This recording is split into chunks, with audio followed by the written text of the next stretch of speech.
மெய் அழகன். ரொம்ப நாள் கழிச்சு மனச வருண்ண ஒரு படம். நல்ல படம்.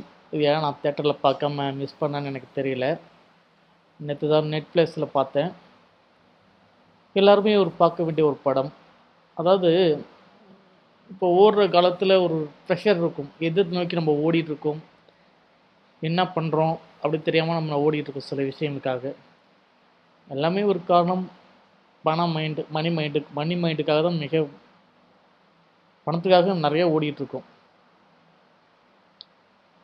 அப்படி ஓடிட்டு இருக்கக்குள்ள சின்னதாக ஒரு கேப் விட்டு ஒரு படம் பார்க்கணும், இல்லை நம்ம வாழ்வியல் நம்ம என்ன நம்மளை பற்றி தெரிஞ்சுக்கணும் அப்படி ஒரு ஆசை இருக்கும்.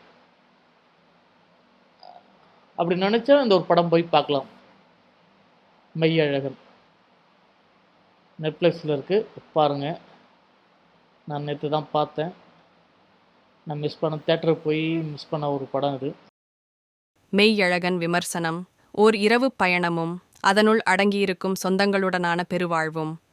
சொந்த ஊர், உறவு ஆகியவற்றை பிரிந்து சிறிது காலம் வாழ்ந்துவிட்டு மீண்டும் கூடு திரும்புகிற ஒருவரின் பரிதவிப்பையும் மனவோட்டங்களையும் ஆழமாக பதித்து நம்மையும் நீடாமங்கலம் பேருந்தில் ஒரு பயணியாக அழைத்துச் சென்றிருக்கிறார் பிரேம்குமார். அதற்காக முன்னரே வைக்கப்பட்ட ஃப்ளாஷ்பேக் நினைவுகள் ஆரம்பத்திலேயே நம்மை கதையோடு சேர்ந்து பயணிக்க வைக்கின்றன. சொந்த ஊர், உறவு ஆகியவற்றை பிரிந்து சிறிது காலம் வாழ்ந்துவிட்டு மீண்டும் கூடு திரும்புகிற ஒருவரின் பரிதவிப்பையும் மன ஓட்டங்களையும் ஆழமாக பதித்து நம்மையும் நீடாமங்கலம் பேருந்தில் ஒரு பயணியாக அழைத்துச் சென்றிருக்கிறார் எழுத்தாளர் பிரேம்குமார். கார்த்தியின் வருகைக்கு பின்னர் அவர் யார் என்கிற ஆவலை தூண்டும் சுவாரஸ்யமான திரைக்கதை வடிவமைப்பும் எளிமையான வசனங்களும் சிரிப்பொலி மணியை மனதில் தட்டுகின்றன.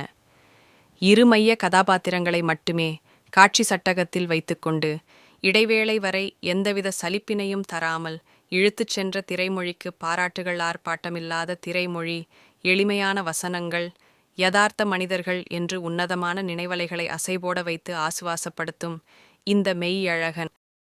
நம்ம வாழ்க்கையே நம்மளுக்கு புரிய வைக்கிற ஒரு படம். இப்படி ஒரு வாழ்க்கை நம்ம வாழ்ந்தோமே, அதை நம்ம மறந்துட்டோமே அப்படின்னு நினைக்கக்கூடிய ஒரு படம். 90ஸ்க்கான ஒரு படம் கூட சொல்லலாம். இப்போ இருக்க ஜென்ரேஷன், இப்போ இருக்க குழந்தைகளுக்கு காட்ட வேண்டிய ஒரு படம். இப்படியும் படம் எடுக்கலாம் அப்படின்ட்டு ஒரு ஆர்ப்பாட்டம் இல்லாத ஒரு படம், அமைதியான ஒரு படம், அழகான ஒரு படம், அழகான கதாபாத்திரங்கள் அதில் நடிச்சிருக்காங்க. அரவிந்த், கார்த்தி, திவ்யா. எல்லா படமும் குறை சொல்லலாம், லாஜிக் சொல்லுவாங்க. எல்லாத்துலேயும் லாஜிக் குறை சொல்கிறது எல்லாம் சொல்லிக்கிட்டு தான் இருப்பாங்க. அதுவும் லாஜிக் இந்த குறைகள்லாம் மறந்துட்டு இந்த படத்தை பாருங்கள். பார்க்க வேண்டிய ஒரு படம். நான் மிஸ் பண்ணேன் தேட்டரில் பார்க்காம. நேற்று யதார்த்தமாக நெட்ஃப்ளிக்ஸில் இந்த படத்தை பார்க்கணும் அப்படின்னு பார்த்தேன். பழைய ஞாபகங்கள் நிறையா வந்துச்சு இந்த படம் பார்க்கக்குள்ள. சந்தோஷமாக இருந்துச்சு. ரொம்ப நாள் கழிச்சு சந்தோஷமாக சிரித்து பார்த்த ஒரு படமாக இருந்துச்சு இந்த படம். நிறையா நம்ம இழந்துட்டோமோ, நிறைய எதுக்கோ ஓடிட்டுருக்கோமோ அப்படின்னு ஒரு சிந்தனைலாம் இருந்துச்சுல்ல, அந்த சிந்தனையில் தான் அடித்து நொறுக்கிச்சு இந்த படம். இந்த படம்லாம் நம்ம எப்பவுமே ஒரு ஆர்ப்பாட்டத்தை, ஒரு அதிரடியை நினச்சிட்டு கூட போயிட்டுருப்போம். அது கரெக்டான அந்த படம் பார்க்குற டைம் என்னென்னா, ஒரு நைட்டு ஒரு 10 மணிக்கு இந்த படம் பாருங்களேன். எல்லாம் அமைதியாக தூங்குறதுக்குள்ளே இந்த படத்தை நீங்கள் பார்த்தீங்கன்னா, அந்த டைமில் இந்த படம் பார்க்கறதுக்கு எனக்கு ரொம்ப சந்தோஷமாக இருந்துச்சு. எப்பயாச்சும் தான் இந்த மாரி படங்கள்லாம் வரும். கண்டிப்பாக மிஸ் பண்ணாமல் பாருங்கள். உங்களுக்கு இந்த படத்தோட புரிதல் புரியும்.